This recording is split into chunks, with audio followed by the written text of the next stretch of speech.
Hello guys, welcome back to my YouTube channel. आज हम legally dead का part 3 start करेंगे, जो कि हमारा लास्ट पार्ट भी है। तो विदाउट स्किपिंग द वीडियो आप अपना नया ड्रामा में स्टार्ट करते हैं। लेकिन अगर इससे पहले अगर आपने मेरे चैनल को सब्सक्राइब नहीं किया है तो प्लीज़ सब्सक्राइब कर दीजिएगा। एंड ऑल्सो अगर आपने इस ड्रामा के पिछले 2 पार्ट नहीं देखे हैं तो उन्हें आप अभी देख लेना, नहीं तो आपको स्टोरी बिल्कुल समझ नहीं आएगी। तो बिना बोर करे अब हम आज की कहानी की ओर चलते हैं।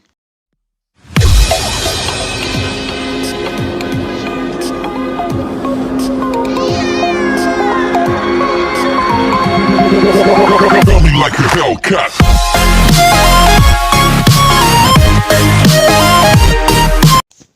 पार्ट 3 के स्टार्टिंग में हम शैंग और आयोंग को देखते हैं जो बातें कर रहे होते हैं, पर इन दोनों की कोई फ़ोटो लेता है और हमें ये बताया नहीं जाता कि इनकी फ़ोटो कौन ले रहा है। दूसरे सीन में दान भी अपने घर आ चुकी होती है, जहाँ पे ये सब के सब अच्छा टाइम स्पेंड करते हैं, पर इस चीज़ की भी कोई वीडियो मतलब फ़ोटो लेता है। और ये कोई और नहीं, शैंग के अंकल का मैनेजर फ़ोटो लेता है और वो कहता है कि ये दानवी शैंग को डैड क्यों बोल रही है, ज़रूर इसने ना किसी डॉटर को अडॉप्ट किया है। दूसरे सीन में हम आयोंग को देखते हैं जो बड़ी ब्यूटीफुल से ड्रेस पहन के बहुत ब्यूटीफुल लग रही होती है और नीचे आती है। शैंग तो बस आयोंग को देखता ही रह जाता है। शैंग आयोंग से कहता है कि तुमने यहाँ जी ड्रेस क्यों पहनी और इतनी प्रिटी क्यों लग रही हो।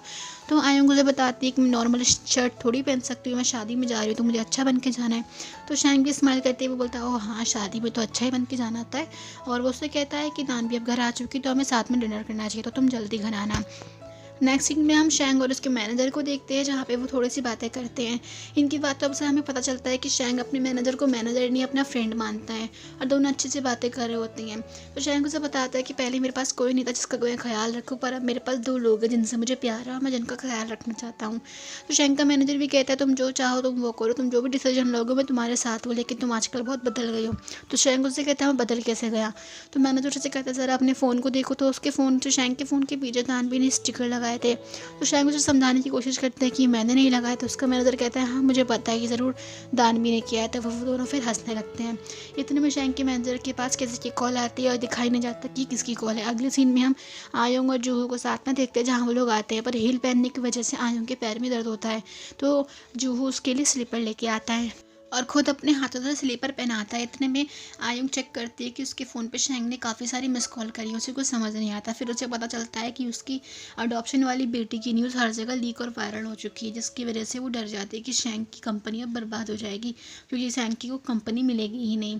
तो जूहू आयुंग को घर ले जाने के बाद समझाता है कि तुम कोई बात नहीं, तुम मेरे घर चलो, ऑलरेडी मैंने मम्मी से बात कर रखी है, तो हम लोग घर चलते हैं। इतने में वहाँ शैंग आता है और आयुंग से कहता है कि तुमने मेरा फ़ोन क्यों नहीं उठाया। तो आयुंग को डिफेंड करते हुए जूहू उसके बीच में आके शैंग से कहता है कि तुम्हें इससे क्या बात, आयुंग तुमसे बात करने नहीं चाहती और कहता है कि तुम चले जाओ, मैं उस लड़की को बिल्कुल भी तकलीफ में देखना नहीं चाहता जिससे मैं प्यार करता हूँ। जिस देख के जूहू को कन्फेशन सुनने के बाद आयुंग भी काफ़ी शौक होती है और साथ में शैंग और जूहू आपस में गुस्सा कर रहे होते हैं आंखों आंखों में। तो फिर इतने में जो है जूहू आयुंग को लेके जाने लगता है। तो शैंग जूहू को रोक के उससे कहता है कि मैं भी ये कॉन्ट्रैक्ट ख़त्म करना चाहता हूँ। तो इसकी सी बात सुन के हमारे आयुंग हैरान होती है और फिर शैंग उसे कहता है कि मैं भी ये कॉन्ट्रैक्ट इसलिए ख़त्म करना चाहता हूँ क्योंकि मैं आयुंग को अपनी बेटी नहीं एक लड़की की तरह देखता हूँ, क्योंकि जैसे मैं पसंद करता हूँ, मैं आयुंग को बहुत ज़्यादा पसंद करता हूँ।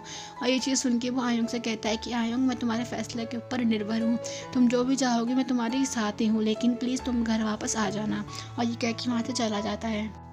आयुंग जूहू से कहती है कि तुमने अभी से पहले क्या कहा था। तो जूहू उसे बताता है कि मैं तुम्हें पिछले 7 सालों से पसंद करता हूँ, पर मैं तुम्हें कभी कन्फेस इसलिए नहीं कर पाया क्योंकि मैं तुम्हारी सारी परेशानी हल नहीं कर सका था। मैंने अपने आप को वेट किया ताकि मैं तुम्हारी अपने आप को इतना मजबूत कर लूँ कि मैं तुम्हारी सारी परेशानियाँ ख़त्म कर सकूँ, दानवी और तुम्हारा खर्चा या बोझ उठा सकूँ। मैंने तुम्हारे साथ पार्ट टाइम जॉब करनी चाहिए ताकि मैं तुम्हारा केयर कर सकूँ और तुम्हें हर जगह तुम्हारे साथ फॉलो किया।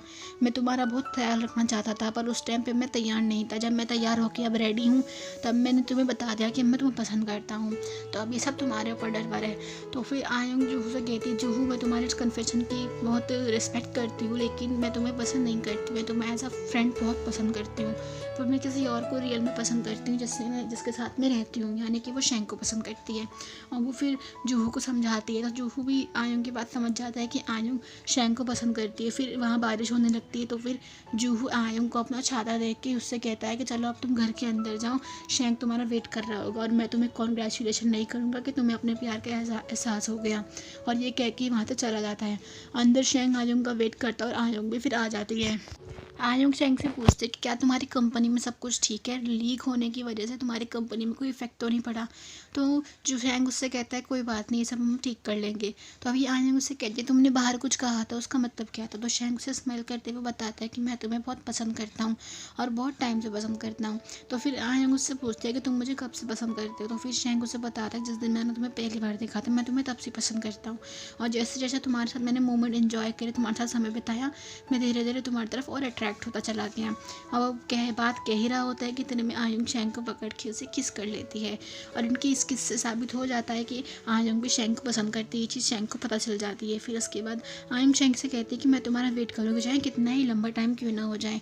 आयुंग की ये बात सुन के शैंग भी काफ़ी खुश होता है और फिर आयुंग को किस करता है, और किस करने के बाद उसे कहता है कि तुम मेरा वेट करना, मैं ज़्यादा टाइम नहीं लगाऊंगा।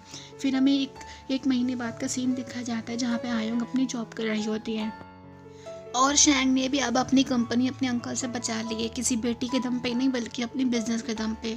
दूसरी तरफ हम दानवी और उसकी फ्रेंड को देखते हैं जहाँ वो फिर से झगड़ा कर रही होती है कैंपिंग को लेके। दानवी की फ्रेंड उसे कहती है कि तुम हमारे साथ कैंपिंग पे नहीं जा सकती, तुम्हारे पास फादर नहीं और ना ही कोई टेंट है। तो फिर दानवी मुझसे कहती है कि कोई बात नहीं, मुझे तुम्हारे साथ नहीं जाना, तुम बहुत बदतमीज़ हो। इतने में वहाँ शैंग आता है, शैंग को देख के दानवी कहती है ओ डैड। तो फिर वो कहती है अरे नहीं डैड नहीं, अब तो नहीं है आप मेरे डैड। इतने में शैंग दानवी के पास आता है और उसके फ्रेंड से कहता है कि मुझे माफ़ करना, मैं दानवी को अपने साथ लेके जा रहा हूँ। दानवी के लिए मैंने कैंपिंग साइट पूरी बुक कर लिया, हमारे अलावा वहाँ कोई नहीं आ सकता, और वहाँ पे मैंने एक पूल भी बुक किया है। ये चीज़ सुन के उस दानवी की सारी के सारी फ्रेंड शौक हो जाती है और सोचती है काश हमने उससे अच्छे तरीके से बर्ताव किया होता, पर अब पछताने का फ़ायदा नहीं। और शैंग दानवी को लेके वहाँ से चला जाता है और दानवी अपनी फ्रेंड को चढ़ाती है, और दानवी की फ्रेंड बेचारी एक दूसरे को देखती रह जाती हैं। दूसरे सीन में हम आयुंग को देखते हैं जहाँ पर उसके कैफ़े के अंदर एक कस्टमर आता है। तो आयुंग उसको ग्रीट करती है, पर वो देखती है कि वो कस्टमर और कोई नहीं, वो हमारा शैंग है। और शैंग को देख के हमारी आयुंग काफ़ी खुश हो जाती है। शैंग आके आयुंग को एक कार्ड देता है, तो वो जब आयुंग उस कार्ड को खोलती है तो उसके अंदर लिखा होता है कि मैं अपनी एक वाइफ को तलाश कर रहा हूँ जिसके साथ मैं अपनी पूरी ज़िंदगी बिताऊँ। और इसकी ये कार्ड सुन के आयुंग उसे यस बोलते हुए हक कर लेती है, और इस क्यूट से हक के साथ इस ड्रामा की एंड हो जाता है। तो आप मुझे कमेंट सेक्शन में बताइए आपको ये ड्रामा कैसा लगा। एंड कल से मैं एक नया ड्रामा स्टार्ट करूँगी, तो उसके लिए आप ज़रूर वेट करिएगा। तो तब तक के लिए tata bye bye and take care. And also अगर आपने मेरा चैनल सब्सक्राइब नहीं किया है तो अभी के अभी सब्सक्राइब करो, नहीं तो सबके घर आके सबको एक घंटा लगाऊंगी, समझे कि नहीं। खैर मैं मजाक कर रही थी, पर इतना तो कर ही सकते हो है कि नहीं। तो मिलते हैं एक नए ड्रामा के साथ, और शायद सब कुछ तो मैंने बोल ही दिया ना, है ना। चलो ठीक है, बाय बाय।